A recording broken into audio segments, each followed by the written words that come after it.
ओम नमो भगवते वासुदेवाय नमः। नमस्कार, मैं ज्योतिषाचार्य वरुण प्रकाश ज्योतिष के आज के संस्करण में आपका बहुत स्वागत करता हूँ। हमारे सनातन परिवार के सभी लोग, सभी भाई बंधु, आपका हमेशा कल्याण हो। आप पर ग्रहों का, राशियों का हमेशा सकारात्मक प्रभाव रहे। आप तरक्की करें, आगे बढ़ें, प्रगति के मार्ग पर रहें और अपनी इच्छाओं की पूर्ति करते हुए अपने लक्ष्य को प्राप्त करें। 2025 कई मामलों में बहुत ही इम्पोर्टेंट वर्ष है। 2025 में 4 प्रमुख ग्रहों का गोचर हो रहा है, जो बहुत धीरे रफ्तार से उनका स्थान परिवर्तन होता है, जो एक राशि से दूसरी राशि जाने में काफी समय लेते हैं। जिसमें सबसे पहले स्थान पे आते हैं शनिदेव, जिनका 29 मार्च को गोचर हो गया। वह अपने राशि के, जिस राशि के स्वामी थे कुंभ राशि, वहां से निकलकर वह अब बृहस्पति की राशि मीन राशि में प्रवेश कर गए हैं, जिससे कुंभ राशि पर शनि की 7.5 का अंतिम वर्ष, मीन राशि पे द्वितीय वर्ष और मेष राशि पे शनि की 7.5 की शुरुआत हो गई। दूसरा, जब वह कुंभ राशि से निकलकर मीन राशि में शनिदेव गोचर करेंगे तो वह अब 3 जून 2027 तक वहीं पे रहेंगे। उसके बाद गुरु 14 मई को, देवगुरु बृहस्पति 14 मई को मिथुन राशि में प्रवेश करेंगे और उसके बाद राहु और केतु 18 मई को, यानी कि मई में 2 गोचर होगा बड़ा। एक तो 14 मई को देवगुरु बृहस्पति का और 18 को होगा राहु और केतु का। राहु कुंभ राशि में और केतु सिंह राशि में जाएंगे और 6 दिसंबर 2026 तक वहीं पे रहेंगे। तो आज का मेरा यह वीडियो राहु के गोचर पे है। शनि देव का गोचर जब हुआ, किन राशियों पर क्या प्रभाव पड़ेगा, उसका मैंने विस्तार पूर्वक वीडियो बनाकर दिया। देवगुरु बृहस्पति का जब गोचर होगा, किन राशियों पर कैसा प्रभाव पड़ेगा, उसका भी मैंने विस्तार पूर्वक आपको वीडियो बनाकर दिया है। आप मेरे चैनल पे जाकर अपने राशि के अनुसार से देखकर और क्या सावधानी बरतनी है, क्या करना चाहिए, क्या करने से आपको लाभ मिलेगा, वह सब मैंने विस्तार पूर्वक बताया है। आज का मेरा यह विशेष ब्लॉग राहु के गोचर पर रहेगा। इसके बाद अगला वीडियो आप केतु के गोचर पर देखेंगे। तो सबसे पहले समझिए राहु के बारे में। राहु क्या है, कैसे राहु काम करते हैं, यह सब समझिए। उसके बाद फिर मैं आपके राशि के बारे में बताऊंगा।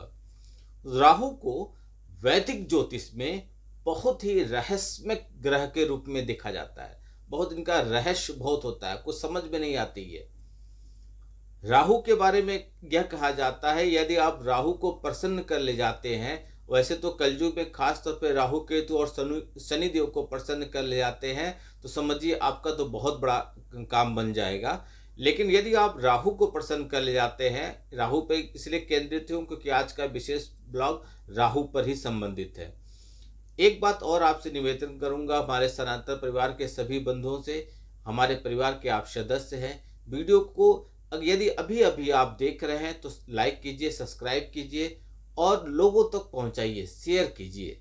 यदि आपको कुछ भी कमेंट बॉक्स में नहीं लिखने को है तो आप जय श्री राम लिख दीजिए। चलिए आगे बढ़ते हैं। तो राहु किसी इंसान को, यदि आपकी कुंडली में राहु अच्छे पोजीशन पे हैं तो रंग को भी राजा बना देते हैं, और यदि थोड़े से भी वो अच्छे पोजीशन पे नहीं है तो राजा को रंक भी बना देते हैं। कुछ समझ में नहीं आता कब क्या दे देंगे, कुछ समझ में नहीं आता कब क्या छीन लेंगे। यह कूटनीति और राजनीति दोनों देने वाले ग्रह है राहु। यदि धार्मिक, राहु क्या है समझिए, यदि धार्मिक मान्यताओं को देखा जाए तो एक दैत्य था स्वरभानु। उस दैत्य का शीश, जिसे भगवान विष्णु भगवान ने मोहिनी का अवतार करके उसके धड़ से सर को अलग कर दिया था, लेकिन अलग करने से पहले वह अमृत पान कर लिया था। यह एक अलग कहानी है, आप जानते होंगे, मैं बता। तो जो सिर है वह राहु है और जो सिर से नीचे का हिस्सा है वह केतु है। खगोल विज्ञान के अनुसार राहु और केतु कोई ग्रह न होकर केवल कटान बिंदु हैं। इनका ग्रह का विशेष उनको महत्व नहीं दिया गया है, जो सूरज और चंद्रमा के परिक्रमा पथ के अनुसार कार्य करते हैं। सूरज और चंद्रमा के ऊपर इनका प्रभाव पड़ता है और उसी से सूर्य ग्रहण और चंद्र ग्रहण भी लगता है। सूरज और चंद्रमा के परिक्रमा पथ के अनुसार, जैसे खगोल के अनुसार मैं बता रहा हूं, तो यह अपना प्रभाव दिखाते हैं। वैदिक ज्योतिष में इन्हें छाया ग्रह कहा जाता है। राहु को, केतु को भी कहा जाता है, लेकिन आज का वीडियो राहु पे है। लेकिन इतना छाया ग्रह होने के बावजूद भी राहु ग्रह का महत्व कम नहीं होता है ज्योतिष में। राहु की स्थिति को सदैव ध्यान में रखा जाता है कि आपकी कुंडली में राहु कैसे हैं, कहाँ पे उनकी दृष्टि पड़ रही है, बहुत चीज़ों का होता है। इसलिए मैं हमेशा कहता हूँ कि आप अपनी कुंडली का विश्लेषण करा लीजिए, जिससे आप व्यक्तिगत तौर पे अपने बारे में बहुत कुछ जान सकते हैं और उसका उपाय करके हर एक चीज को आप पॉजिटिव कर सकते हैं, अपने फेवर में कर सकते हैं। तो राहु महाराज पिछले काफी समय से बृहस्पति के जो राशि है, बृहस्पति के स्वामित्व वाली राशि मीन राशि में गोचर कर रहे थे। अब वह 18 मई को शाम के समय शनि के स्वामित्व वाली राशि कुंभ राशि में आएंगे। अब आप ये समझेंगे, मीन राशि में थे तो कुंभ राशि में क्यों आएंगे? मीन राशि में थे तो मेष राशि में जाना चाहिए था, आगे जाना चाहिए था। लेकिन राहु और केतु के साथ ऐसा नहीं होता। ये दोनों लोग विपरीत मार्ग करते हैं, यानी कि उल्टा चलते हैं। तो इसलिए आगे वाली राशि में न जाके पीछे वाली राशि में आते हैं। राहु का गोचर आमतौर पर एक राशि में 18 महीने के लिए होता है और 18 महीने तक वो जहां पे रहते हैं, जहां पे उनकी दृष्टि पड़ती है, वहां पे उनका प्रभाव दिखता ही दिखता है। वैदिक ज्योतिष में वृषभ राशि, तो कुछ ज्योतिषी मिथुन राशि को राहु का उच्च मानते हैं, यानी कि यहाँ पे राहु बहुत अच्छे माने जाते हैं। तो वृश्चिक और धनु को राहु की नीच राशि माना जाता है। राहु और केतु यदि केंद्र और त्रिकोण के स्वामी के साथ अच्छी स्थिति में केंद्र में त्रिकोण भाव में हो तो राजयोग बना देते हैं। अपनी कुंडली में देख लीजिए, राहु और केतु यदि केंद्र में और त्रिकोण के स्वामी के साथ हों, यानी कि वहां के स्वामी के साथ हों, तो ऐसी स्थिति में आपको राजयोग का कारक बना देते हैं और उनकी दशा व्यक्ति को रंक से राजा तो बनाती ही बनाती है। राहु को ब्याहु भी कहा जाता है, यानी कि कई बार राहु की दशा आने पर जातक का विवाह हो जाता है, ब्याहु कर विवाह करा देते हैं। भले वो बेमोल हो, न करना हो तब भी हो जाए, लेकिन करवा देते हैं। राहु को निरंकुश प्रकृति का ग्रह माना जाता है। इन पे कोई भी अंकुश नहीं लगा सकता, निरंकुश है, इन पे कोई टोका टिप्पणी बाधा नहीं होता है। इनका केवल शीश है, धड़ नहीं है, इसलिए यह सिर्फ सोचने का काम करते हैं। और राहु से प्रभावित जातकों की बुद्धि बड़ी तीव्र होती है, वह हर समस्या का आसानी से हल निकालने में सफल रहता है, लेकिन वह काम को करने की चेष्टा नहीं करता है, यानी कि दिमाग वाले चीज करेगा, मेहनत वाली नहीं। यदि ग्रहों की स्थिति अनुकूल न हो तो केवल सोचकर रह जाए तो कैसे तरक्की करेगा? राहु की कुशल उपस्थिति जातक को एक अच्छा कूटनीतिक बनाता है। राहु जुआ, सट्टा, लॉटरी आदि कामों में सफलता देता है और जातक को अच्छा ज्ञान भी मिलता है, यानी कि दिमाग वाला काम है, जितना भी है देखने, समझने, सुनने का सारा काम राहु करवाते हैं। वर्तमान समय में आईटी का युग है और इसमें भी राहु का प्रभाव सर्वाधिक देखा जाता है। राहु की विशेषता यह है कि वह सदैव उल्टी चाल चलते हैं, वक्री चाल चलते हैं। इस प्रकार किसी राशि में आगे बढ़ने के बजाय वह पिछली राशि में चले आते हैं। जैसे ही मीन राशि में राहु का गोचर हो रहा था तो अभी वह मेष राशि में न जाकर कुंभ राशि में गोचर करेंगे। कुछ विद्वान ऐसे भी हैं जो राहु को कोई दृष्टि नहीं मानते, जबकि कुछ विद्वान राहु की 3 दृष्टि मानते हैं, पंचम, सप्तम और नवम। हर ग्रह की सप्तम दृष्टि तो होती ही है, किसी किसी ग्रह की 3 दृष्टि होती है। उसमें से राहु भी हैं, उनकी दृष्टि है पंचम, सप्तम और नवम।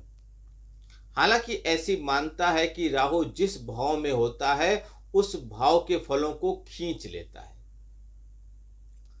2025 में राहु की स्थिति की बात करें तो राहु का गोचर तीसरे भाव, छठे भाव और एकादश भाव में सर्वाधिक उपयुक्त होता है, सबसे अच्छा होता है। फिर भी विभिन्न ग्रह स्थितियों और कुंडली के भावों के आधार पर राहु के शुभाशुभ प्रभाव देखने को आपकी इस कुंडली में उनकी स्थिति के अनुसार ही मिलेगा। राहु 2025 के इस विशेष वीडियो में हम आपको बताएंगे कि राहु के कुंभ राशि में गोचर होने से किन राशियों पर कैसा प्रभाव पड़ेगा, क्या सावधानी बरतना है और क्या उपाय कर लें जिससे उनको सारी समस्याओं से मुक्ति मिल जाए। कुंभ राशि के जातकों के लिए राहु का यह गोचर विशेष रूप से प्रभावशाली रहेगा, क्योंकि राहु 2025 आपके राशि में ही प्रवेश करेंगे, यानी कि आपके प्रथम भाव में राहु का गोचर होगा। यह आपके सोचने और समझने की शक्ति को विशेष रूप से प्रभावित करेंगे। आपके निर्णय लेने की क्षमता भी बदलेंगे। आप बहुत जल्दी कोई भी निर्णय ले लेंगे, जल्दीबाजी में रहेंगे।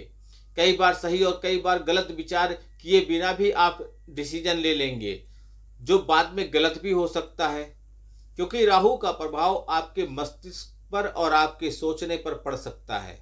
आप हर काम में जल्दीबाजी दिखाएंगे, जिससे उन कामों में गड़बड़ी होने की आशंका रहेगी।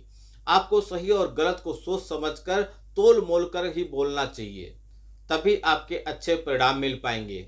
स्वास्थ्य समस्याओं के प्रति उदासीनता आपको बीमारियों का शिकार बना सकता है। राहु के गोचर के प्रभाव से केवल अपने बारे में सोचने से आप स्वार्थी हो जाएंगे। आप अपने जीवन साथी के बारे में विशेष रूप से सोचें और अपने रिश्तों को बेहतर बनाने का प्रयास करें। व्यावसायिक लोगों को अपने संबंधों पर टिके रहने की आवश्यकता होगी। झूठ बोलकर व्यवसाय मत कीजिए, बल्कि अपने काम को और बेहतर बनाने के लिए उसमें कुछ नए लोगों को भर्ती कीजिए। इससे आपको फायदा होगा। किसी की बातों में आकर कोई निर्णय मत लीजिएगा। थोड़ा अपना दिमाग भी लगाइए और थोड़ा किसी विश्वसनीय अनुभवी व्यक्ति की सलाह ले लीजिए। उपाय के तौर पर आपको भगवान शिव को सफेद चंदन अर्पित करना चाहिए।